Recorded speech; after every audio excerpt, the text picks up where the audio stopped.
Saya mendapatkan top model, dan kalau untuk nasionalnya saya mendapatkan best costume.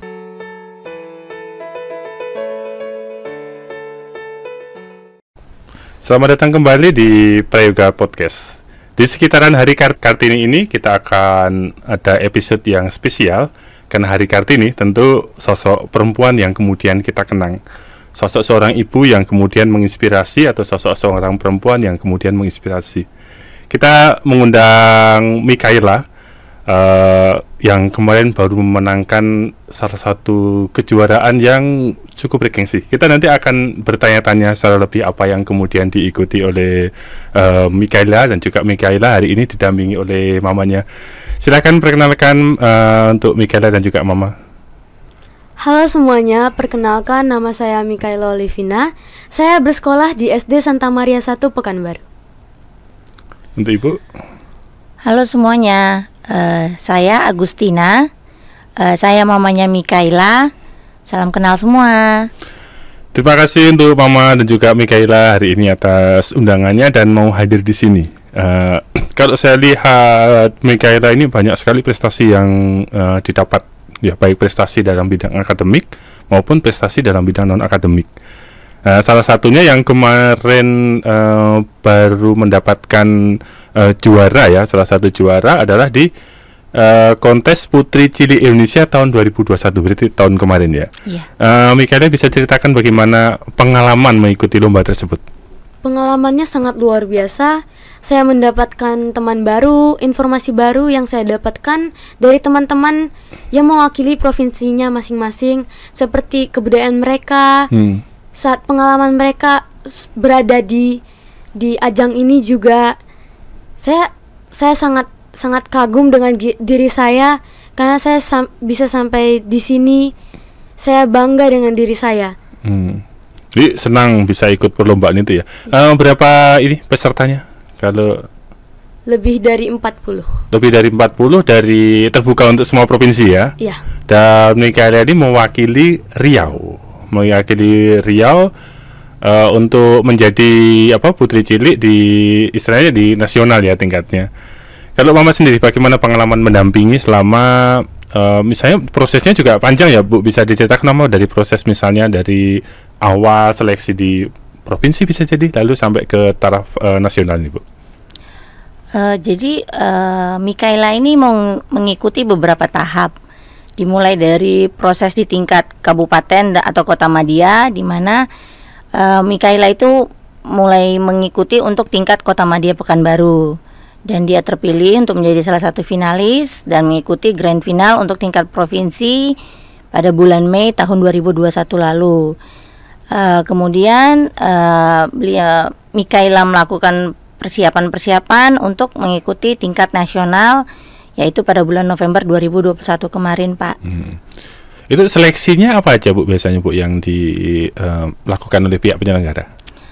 Sebenarnya sama dengan pemilihan putri lainnya atau pageant yang ada kita kenal sekarang, yaitu mengikuti dari tes intelektual anaknya, tes kepribadian, tes sosialisasi bersama teman-teman atau berinteraksi selama dia di masa karantina, kemudian tes cara melakukan catwalk, ya, jadi kemampuan modelingnya, cara dia membawakan suatu gaun atau suatu baju, tes bakat, Pak.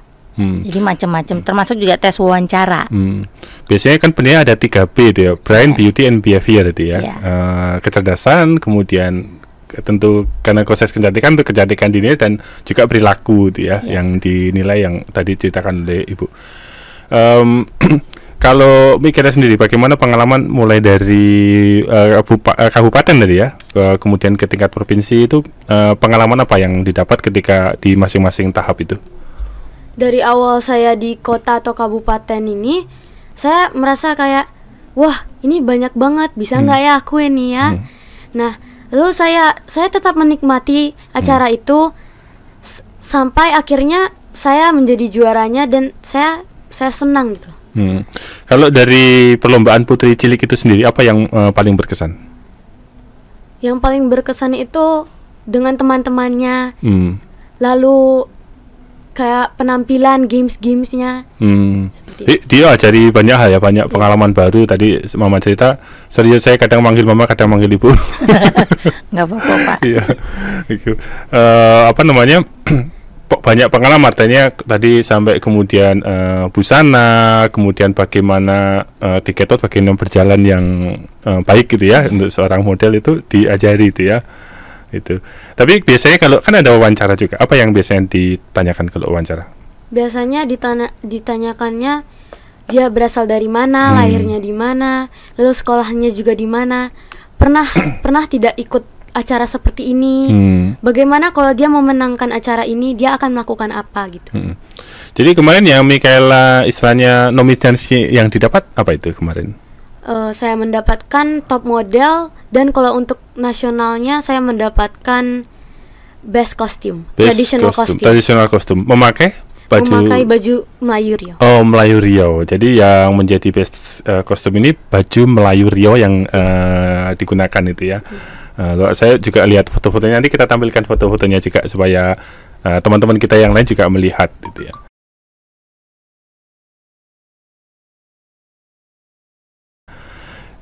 Ikut lomba itu sendiri, itu kemarin memang Mikaela cari-cari informasi atau kemudian Mama yang suruh? Sebenarnya dapat informasinya dari Mama. Lalu Mama nanya ke Mikaela, "Kaila mau nggak ikut ini? Bisa nih kamu kayaknya." Nah, lalu saya bilang, "Boleh deh Ma, aku mau coba deng." Lalu Mama langsung daftarin, persiapkan semua yang harus saya lakukan, apa kayak misalnya modeling, diikuti les modeling gitu. Oh, memang ikut les modeling Bu ya? Ada intensif sih Pak, kalau sehari-hari nggak ada. Jadi Mikaela ini sebenarnya mengikuti Putri Cilik ini merupakan hal yang benar-benar baru. Oh, baru ya. Ya, jadi untuk basic modeling seperti cara berjalan itu tuh bisa dibilang tidak, karena terakhir dia melakukan seperti itu pada saat TK. Begitu masuk SD itu semua off karena fokus ke belajar.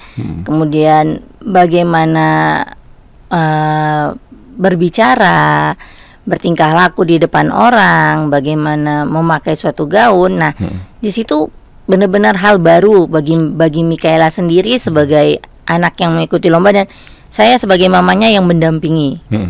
Kita berdua itu benar-benar mencari hal baru deh Pak, istilahnya tanya sana sini karena benar-benar buta. Oh, jadi selain mendampingi Mikaela ikut lomba, Ibu juga banyak pengalaman baru yang didapat juga ya? Banyak banget Pak, ya kayak seperti membuat baju evening gown itu di mana, terus les modelingnya di mana, yang harus dipersiapkan dari segi dia sendiri apa Pak, yang seperti itu.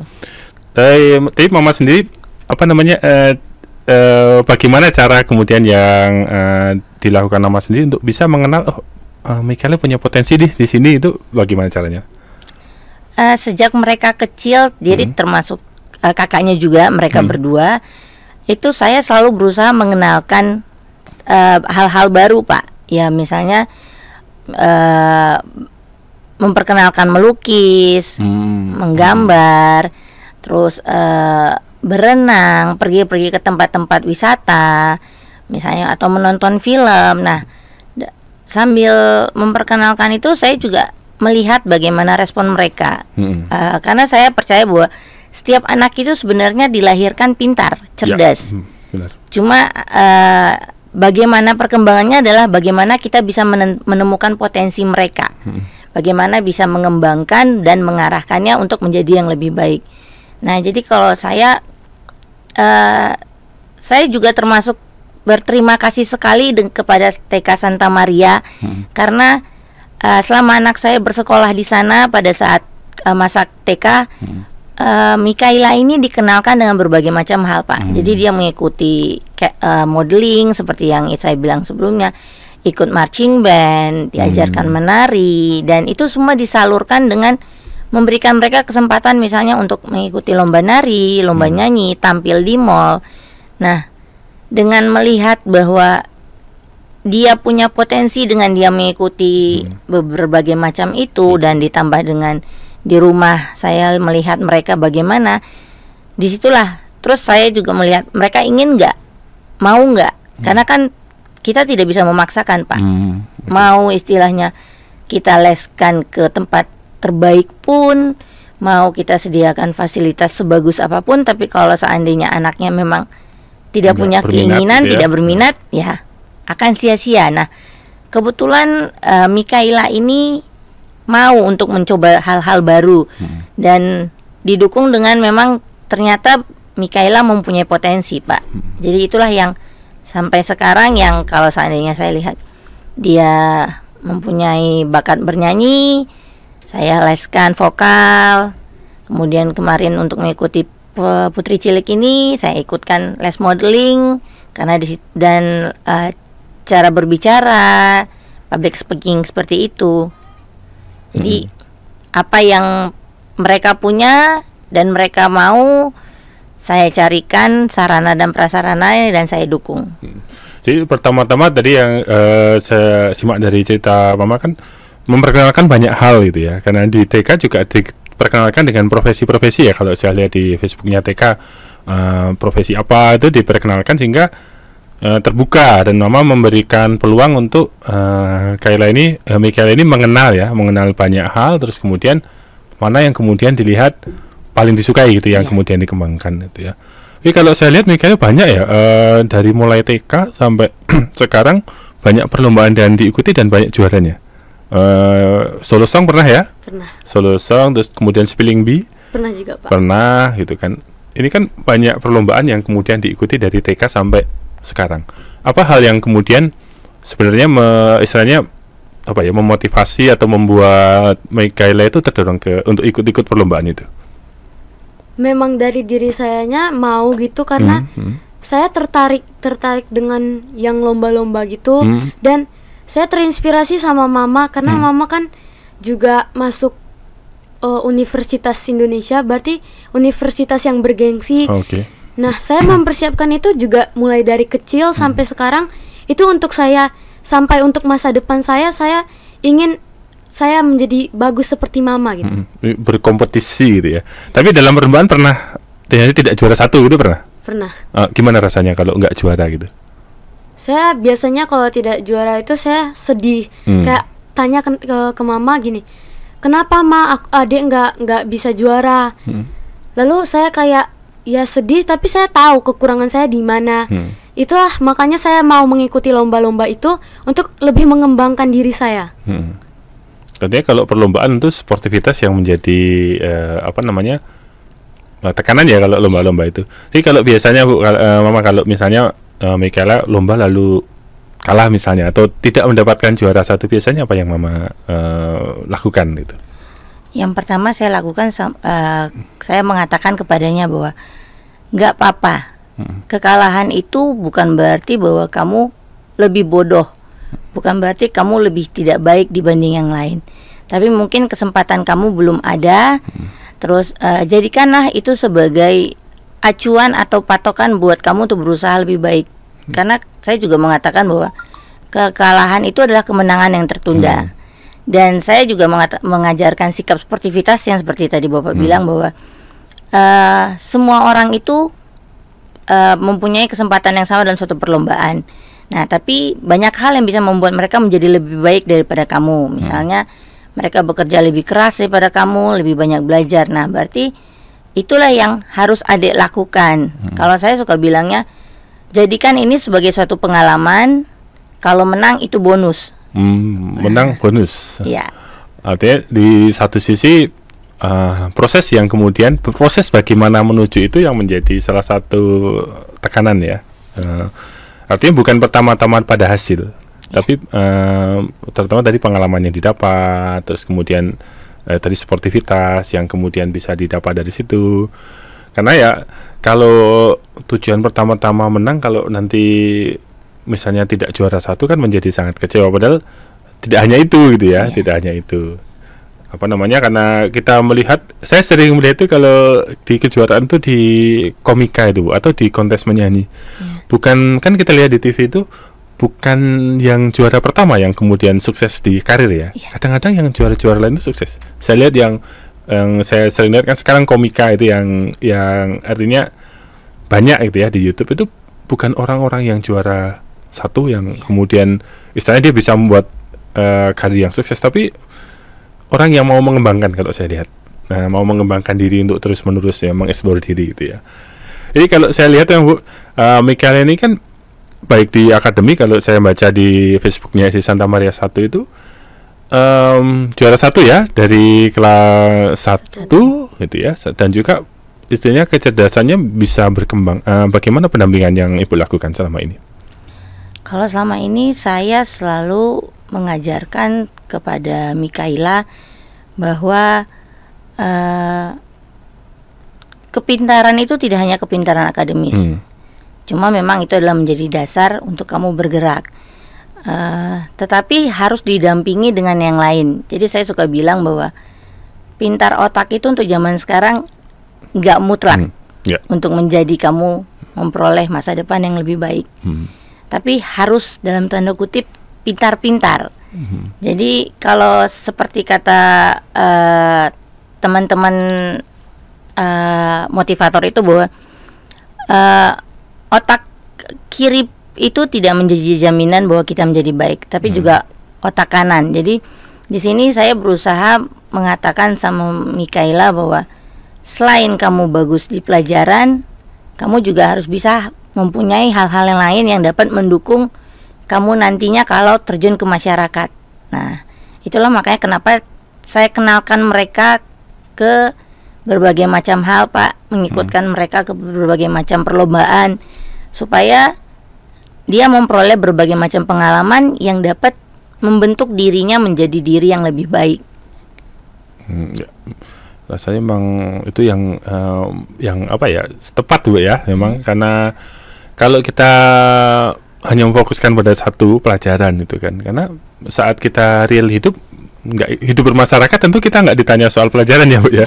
Saat kemudian kita terjun di masyarakat, saat kita bertetangga juga kita bicara pasti tidak soal pelajaran, tapi juga kalau di dunia kerja tidak hanya itu gitu ya, bahwa kecerdasan itu suatu hal yang kemudian baik, tapi bukan yang utama. Bagi saya juga begitu.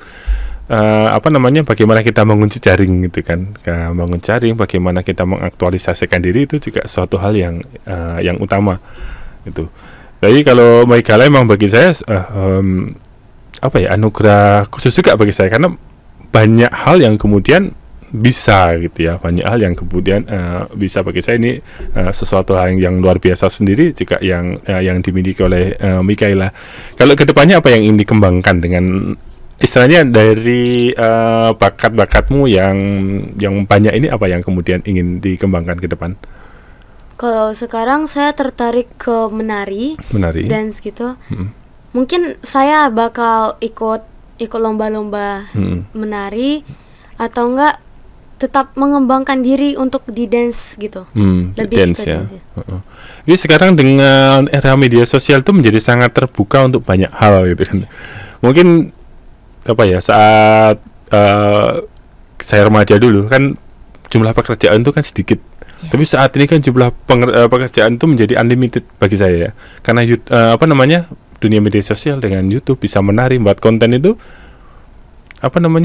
terbuka juga peluang dia terbuka untuk peluang, karena sekarang orang sukses itu dulu kan harus niti ada artis itu dari awal, sekarang bisa tidak sehingga mengembangkan bakat yang unik itu memang luar biasa. Tapi saya lihat kalau membaca yang ditulis oleh Facebook SD, cita-citanya ingin menjadi dokter, memang itu? Ya, dokter spesialis jantung dan pembuluh darah. Kenapa itu yang dipilih? Karena saya sering melihat film-film tentang dokter jantung dan saya tertarik gitu. Saya mau menjadi dokter jantung.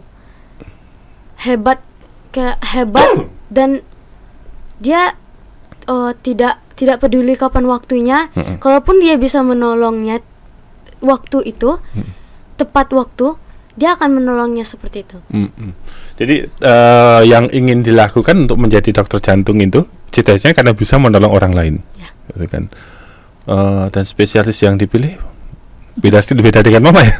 Kenapa beda dengan mama? Mama dokter gigi ya. Kenapa beda? Mama kan punya temen dokter jantung. Lalu saya tertarik gitu sama temennya. Temennya kayak sibuk, tapi dia tetap menolong orang walaupun sibuk. Dia tetap kayak peduli gitu dengan satu sama lain. Nah seperti itu. Jantung ini satu yang vital Bu ya. Kalau jantungnya berhenti mati orang aja. Jika emang kalau di dokter jantung akan sibuk sekali gitu ya. Itu. Tapi kalau kemudian ingin jadi dokter jantung, apa yang kemudian nanti dipersiapkan kalau Kayla sendiri? Kalau misalnya jadi dokter jantung, apa yang mulai sekarang apa sih kalau menurut Kayla pelajaran apa sih yang harus dibisai kalau kemudian mau jadi dokter gitu? Kalau untuk jadi dokter itu IPA ya, tentu jantung biologi gitu ya, IPA itu yang juga harus. Berarti mulai sekarang Kayla juga belajar itu ya, belajar untuk biologi. Karena kalau Mikela sendiri ini kan sudah kelas 6 ya, melanjutkan kemana setelah ini? Melanjutkan ke SMP Santa Maria. Apa yang menarik di SMP Santa Maria menurutmu? Menurut saya bisa mengembangkan diri di SMP tersebut, dan SMP Santa Maria itu memberi wadah gitu untuk anak-anak yang berpotensi, yang mau mengembangkan potensi yang ada dalam dirinya. Iya, pernah ikut Semayapa juga ya? Nah, itu wadah untuk anak mengembangkan bakat juga. Kalau di SD nggak ada school modeling ya? Nggak ada. Di SMP ada kan, tahu? Saya belum tahu juga, tapi kalau untuk lihat ekstrakurikulernya banyak. Dulu ada ya modeling, ada nggak Pak Hadi modeling itu? Dulu pernah ngisi, ada ya, modeling ada, terus kemudian dance ada. Dance ada ya, sama namanya kalau nanti Bu Asna ya yang ngasuh ya. Bu Asna itu modeling dan dance itu ya, itu bisa mengembangkan di situ. Mama tentu mendukung ya? Mendukung. Selagi selaras dengan kegiatan belajarnya. Iya ya, karena apa ya, sekolah tetap harus kemudian belajar yang utama itu ya. Tapi berlawanan nggak dengan cita-cita jadi dokter lalu kemudian ada dance juga menurut Mikela sendiri? Sebenarnya berlawanan, tapi mungkin dance ini buat saya untuk kesenangan saya gitu, untuk mana tahu saya mau yang sampingan. Nah saya carinya itu. Nah, jadi dance itu bisa untuk olahraga juga bisa jadi ya? Iya. Jadi kalau dokter kan capek juga itu kan, apalagi kalau mengoperasi jantung. Kalau yang saya baca artikel bisa panjang Bu ya waktunya, bisa panjang berjam-jam, itu kan capek itu ya. Kalau di SD Santa Maria sendiri, apa selama ini yang paling berkesan? Yang paling berkesan itu saya punya teman banyak, lalu ekstrakurikulernya, dan lomba-lombanya. Lomba-lomba ini lomba yang artinya di SD sendiri atau Mikela diutus dari sekolah untuk mendampingi misalnya mewakili sekolah? Ada yang dari sekolah, ada yang diutus untuk jadi perwakilan sekolah. Yang pernah saya lihat di Olimpiade PKN ya. Memang banyak juga Bu ya. PKN ini kan beda dengan IPA ya. Kedokteran. Jadi PKN juga bisa jadi juara juga di situ ya. Karena SD belajar semua ya. Belajar SD semua sehingga berkembang semua. Tapi yang difokuskan tadi ingin dokter berarti IPA ya. Karena SD memang belajar semua itu. Kalau nanti semakin ke atas semakin menjurus gitu ya. Kalau kuliah nanti bisa di mana? Sudah dibayangkan? Kalau Mama tadi di Pajajaran sama di UI Bu ya. Ingin kemana? Kalau bisa sama dengan Mama dan ada bidangnya, kampus itu kuliah itu punya bidangnya, saya akan masuk di situ. Tentu kalau mau kedokteran UI ada Bu ya? Ada. Itu salah satu, kalau kita melihat passing grade-nya tinggi sekali. Jadi harus persiapan banyak-banyak itu. Top 3. Iya, karena saya lihat passing grade-nya itu bisa sampai, kalau nilainya saya nggak ngerti nilai ini dapat dari mana, sampai 700 sampai 800-an untuk di kedokterannya ya. Itu kan salah satu fakultas yang sangat bergengsi ya.